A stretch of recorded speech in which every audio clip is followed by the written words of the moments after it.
شروع اللہ کا نام لے کر جو بڑا مہربان نہایت رحم والا ہے۔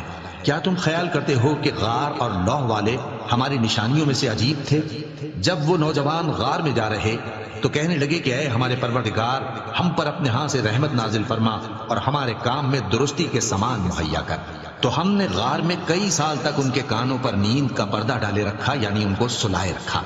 پھر ان کو جگہ اٹھایا تاکہ معلوم کریں کہ جتنی مدت وہ غار میں رہے دونوں جماعتوں میں سے اس کی مقدار کس کو خوب یاد ہے۔ ہم ان کے حالات تم سے صحیح صحیح بیان کرتے ہیں۔ وہ کئی نوجوان تھے جو اپنے پروردگار پر ایمان لائے تھے، اور ہم نے ان کو اور زیادہ ہدایت دی تھی اور ان کے دلوں کو مربوط یعنی مضبوط کر دیا۔ جب وہ اٹھ کھڑے ہوئے تو کہنے لگے کہ ہمارا پروردگار آسمانوں اور زمین کا مالک ہے، ہم اس کے سوا کسی کو معبود سمجھ کر نہ پکاریں گے۔ اگر ایسا کیا تو اس وقت ہم نے بے عقلی کی بات کی۔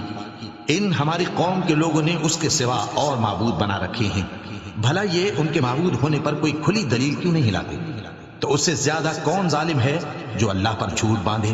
اور جب تم نے ان مشرکوں سے اور جن کی یہ اللہ کے سوا عبادت کرتے ہیں ان سے کنارہ کر لیا ہے تو غار میں چل رہو، تمہارا پروردگار تمہارے لیے اپنی رحمت وسیع کر دے گا اور تمہارے کاموں میں آسانی کے سامان مہیا کرے گا۔ اور جب سورج نکلے تو تم دیکھو کہ دھوپ ان کے غار سے داہنی طرف سمٹ جائے، اور جب غروب ہو تو ان سے بائیں طرف کترا جائے، اور وہ اس غار کے کشادہ حصے میں تھے۔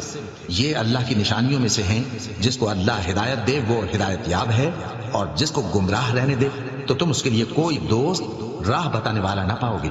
اور تم ان کے متعلق خیال کرو کہ وہ جاگ رہے ہیں حالانکہ وہ سوتے ہیں، اور ہم ان کو دائیں اور بائیں کروٹ بدلاتے تھے، اور ان کا کتا چوکھٹ پر دونوں ہاتھ پھیلائے ہوئے تھا۔ اگر تم ان کو جھانک کر دیکھتے تو پیٹ پھیر کر بھاگ جاتے اور ان سے دہشت میں آ جاتے۔ اور اسی طرح ہم نے ان کو اٹھایا تاکہ آپس میں ایک دوسرے سے دریافت کریں۔ ایک کہنے والے نے کہا کہ تم یہاں کتنی مدت رہے؟ انہوں نے کہا کہ ایک دن یا اس سے بھی کم۔ انہوں نے کہا کہ جتنی مدت تم رہے ہو تمہارا پروردگار ہی اس کو خوب جانتا ہے۔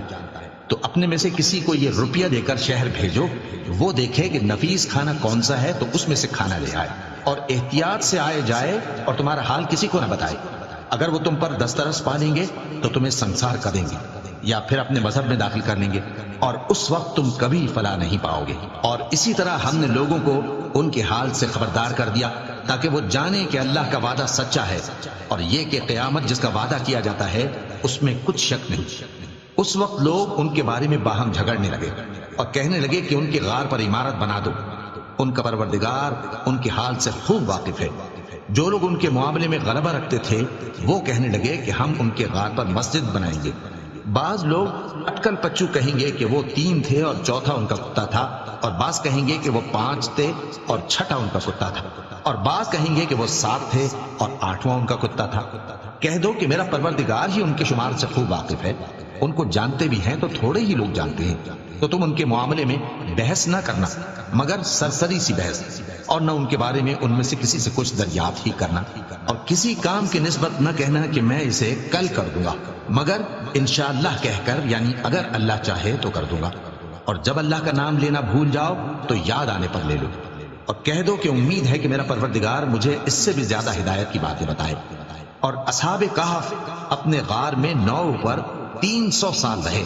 کہہ دو کہ جتنی مدت وہ رہے اسے اللہ ہی خوب جانتا ہے، اسی کو آسمانوں اور زمین کی پوشیدہ باتیں معلوم ہیں، وہ کیا خوب دیکھنے والا اور کیا خوب سننے والا ہے۔